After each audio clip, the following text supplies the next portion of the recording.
Welcome to the Embryo Adoption Podcast. I'm your host, Mark Mellinger. On this show, we explore the possibilities embryo adoption offers to families often struggling with infertility, though not always.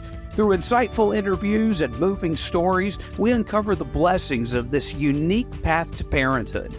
This podcast is brought to you by the National Embryo Donation Center, giving hope to those longing to grow their families. Now, let's get started.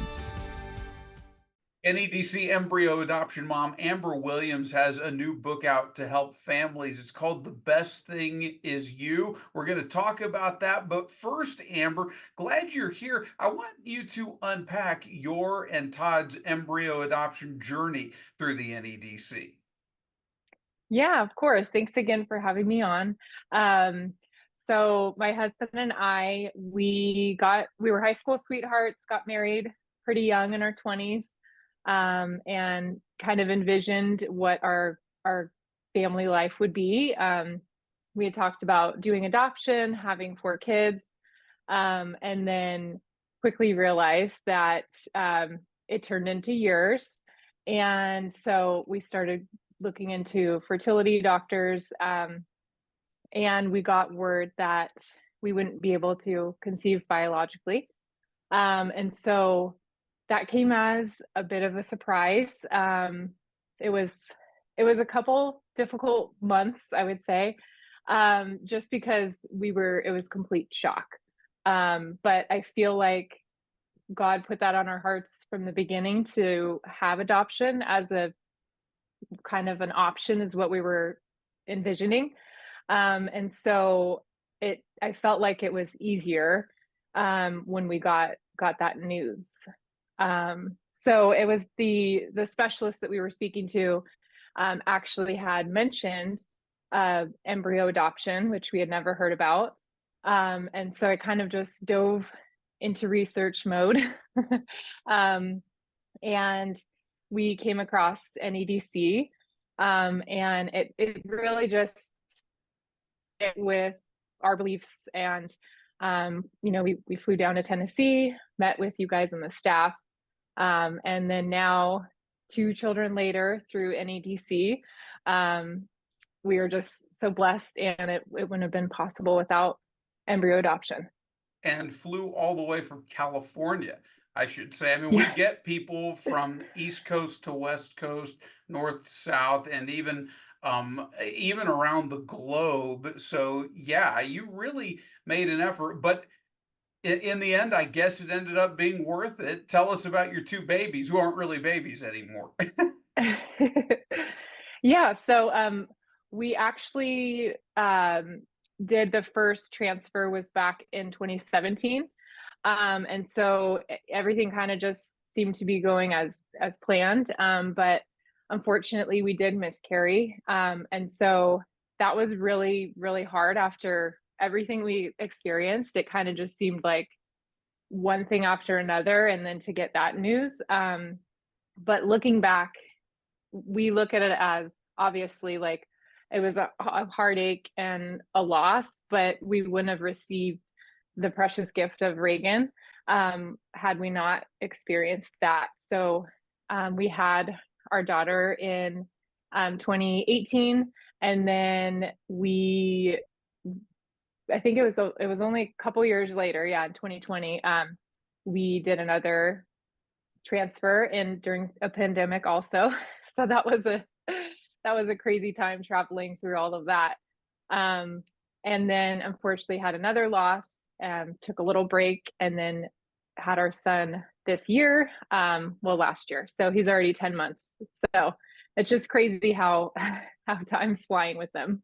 Yeah, I mean, yeah, he's toddler age already, which is sort of hard to believe. It does seem like you guys were just here. Before we talk about the book, any sort of advice or encouragement for other embryo adoption families who have gone through loss, miscarriage, failed embryo transfers? As you mentioned, the road for you, although it's been joyous, it's been uneven. You did have a couple of losses.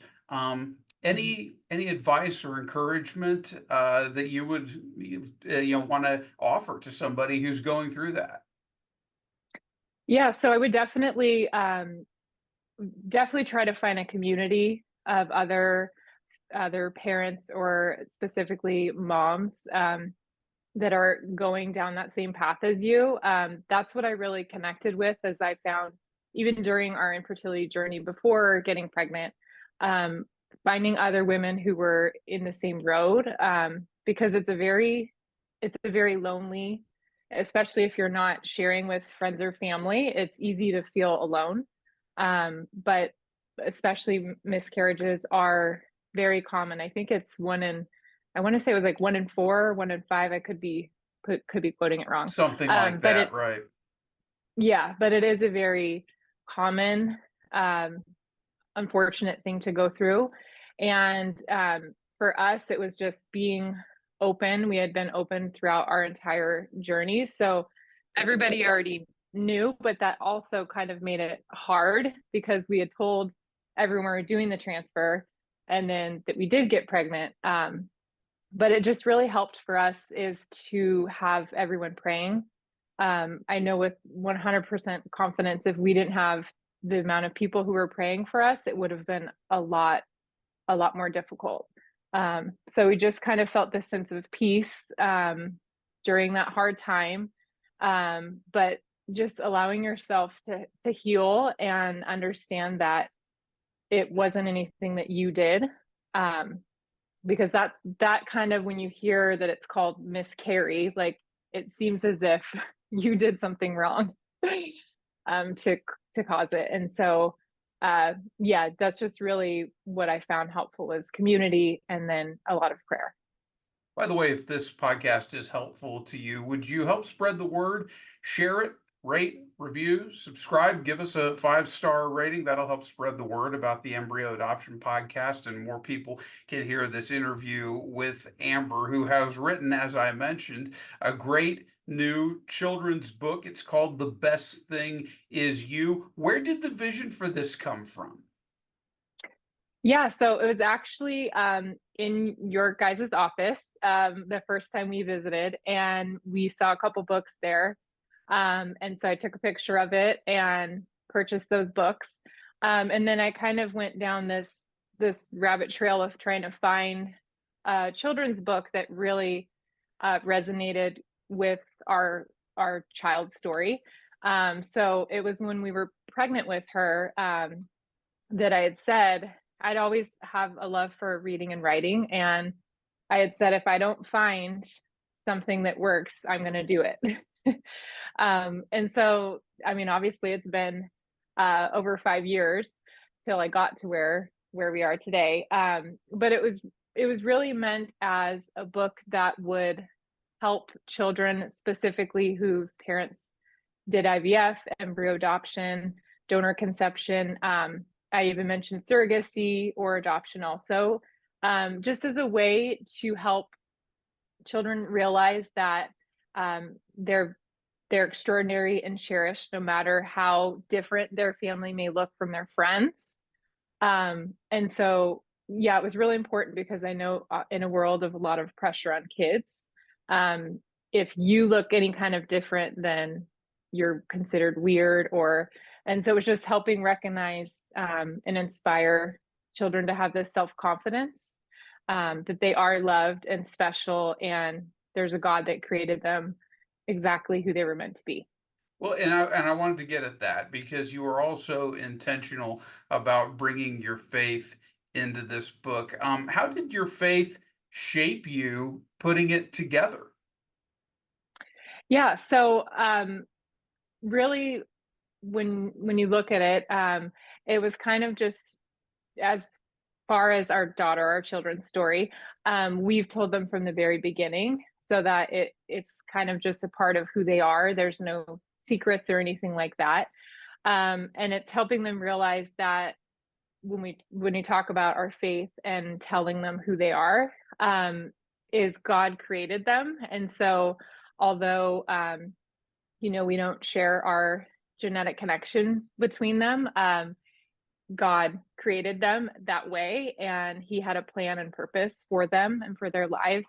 And so I used it as a way to also, there are going to be children reading this book who may not grow up and have their family involved or have any kind of relationship with God. And so it was important to kind of, in a way, plant a seed where they would see that, but not so much that it might be deterring families to not read it all together. So that was kind of my vision. Yeah, and I think you pulled it off. I don't think the book is going to offend anybody who is hostile to or questioning faith, yet it'll be comforting and appreciated by those who are Christian believers. So would it be fair to say that the main point you want kids to walk away from after reading this book is nothing second rate about you or your story? I mean, and I don't want to put words in your mouth, but it sounds like that's sort of what you're saying. And it's an excellent point, because all of us could look at either ourselves or our stories, and because of brokenness and fallenness in this world, we could find something that we think is inferior to other people. And no, actually, brokenness is the one thing we all share. Is that sort of what? And I know, kids are. You got to do it in a bite-sized way for kids, but is that sort of what you're trying to get at? Yeah. So the main inspiration, again, was just to help them feel loved and confident.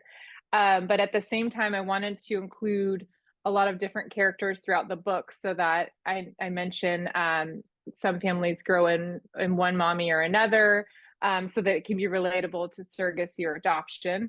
And then one parents or two parents. A lot of children come from families of divorce. So it was important for the children flipping through the pages to see themselves and see that their family is like that and relatable. But then at the same time, kind of a light bulb moment that they realize, oh yeah, like my friends, their family looks like this. We're all different. And again, like you just said, we're all broken, and the world is difficult.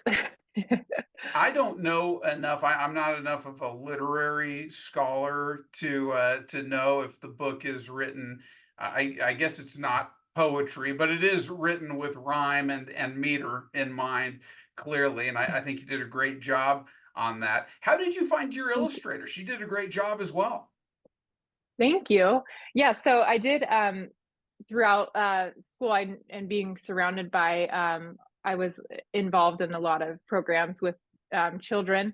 And so I knew that rhyme and repetition help them connect, especially my daughter, the same way. She'll memorize books that are repetitive and have that rhyming aspect. So that was an important part of that. But the illustrator is amazing. Actually, the way it worked out was I had someone else lined up. She was from a different country, and unfortunately, there was just she had some personal things going on that we couldn't continue. So I kind of went down this search of finding someone, and I found her through Instagram, of all places. And she's talented, amazing. Her name is Nicole Steffs, and she's actually in California as well. So we connected, and I just love her work. The book would not be what it is without her illustrations. Just capturing that like whimsical, fun, bright, warm feeling when you see the images. Yeah, she got your vision, that's for sure. Well, you mentioned that your daughter Reagan is almost 6. I assume you've been able to share the book with her. Can you talk about that? Since it was written for her, after all. Yeah, it was so sweet. She's been very excited. I mean, she's seen it come from sketches that I had written out, and then to seeing it to completion in print. And so, needless to say, she has the book memorized already. But it's just fun to see kind of her when she's reading through it and pointing out things that she's recognizing. And yeah, it was just really important that I also have my son on there as well throughout the book. But her little bunny was featured throughout all of the pages. We've grown up she's had that baby or her bunny since she was a baby. So it was really important to include that. And then just as a way, everyone's got the babies all have their stuffies. So that was another relatable part of the book too. And by the way, if you want to get the book, thebestthingisyou.com. Just go to that website. Pretty easy to remember. Thebestthingisyou.com. Where is she at, by the way, in her understanding of embryo adoption? And do you think this book has been a help and support?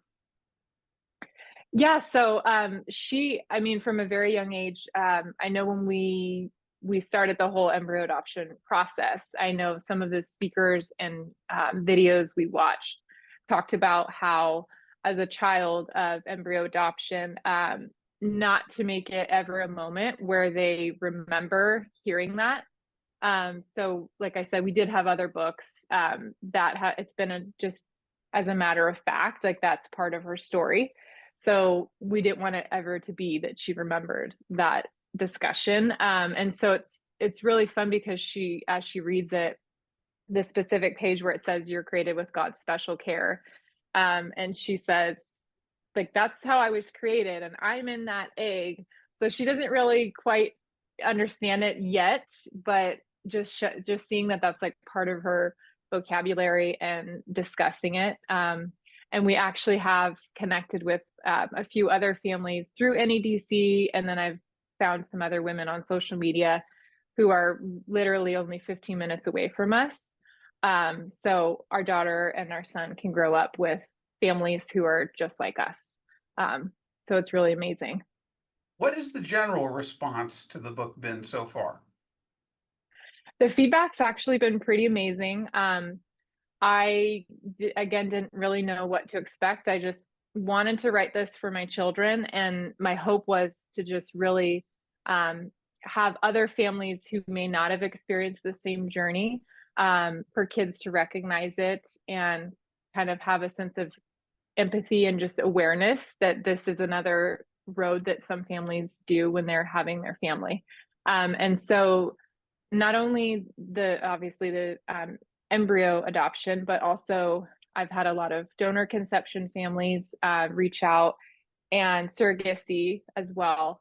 And then just the feedback, again, to the families who are reading it to their kids, it's opened up conversation that they may have not been able to really communicate that with their children, and reading this has helped that. So it's been pretty awesome. And just knowing that all these children are reading this and knowing that they're special and they were created specifically by God is pretty amazing. And I know that's the impact that you're really after, but the book just came out and it's already won an award, right? Yes. Yeah. I just got the news yesterday. So we have already, I guess I can say it's an award-winning book as of right now. So yeah, pretty amazing. And it's all God's doing for sure. Well, tell me about it. Tell me about the award for just a second. I mean, you don't have to go on about it. I know you're modest, and that's great. But for people who are learning about this book and thinking about buying it, what would you say? It's the Golden Wizard Award, right? Yes, it's the Golden Wizard Award. And so it's for this year's award. And then as far as the book, when I've reached out to other people about it, just opening up again conversation about a lot of people don't even realize, haven't really discussed donor conception, embryo adoption. And so having that go out to a mass group of people who weren't even aware of it is a great thing to happen for sure. Did you enjoy the process of writing this? What was it like? Yeah, so as writing it was actually I feel like it was on my heart, just because I was speaking from my heart to my kids. So if it was a different story, me coming up with like a plot and all of that would have been a much different experience. But writing it was easy. It was just kind of getting what I had in my head and planning it all out as far as the illustrations. But again, I just think the illustrator, she did such an amazing job capturing that innocence of childhood and the joy. And also just going along with the storyline that, you're going to, as a child and as you grow up, you're going to have hard days and hard times, but always know that you're loved and that I'm by your side. So, yeah. Do you have another one in you, or is this it? You're a one-time author. I've had a couple people ask that, and I never even thought about it. So I'll just say anything's possible. Oh man. And if the writing thing doesn't work out, you could maybe have a career in politics. You're already off to a terrific start. They could probably use you out in California. Again, the book is called The Best Thing Is You, and you can get it by going to thebestthingisyou.com. Again, thebestthingisyou.com. Ambre Williams, thank you so much. Thank you so much for having me, Mark. Thank you so much for listening to the Embryo Adoption Podcast. I hope you enjoyed learning more about this life-changing option for building a family. Hey, if you or someone you know could benefit from embryo adoption or donation, visit embryodonation.org to get started or just to find out more. Again, that's embryodonation.org. And don't forget to spread the word, rate, and review us on your favorite podcast app. Join me next time as we continue sharing inspirational stories of the embryo adoption journey. And until then, take care.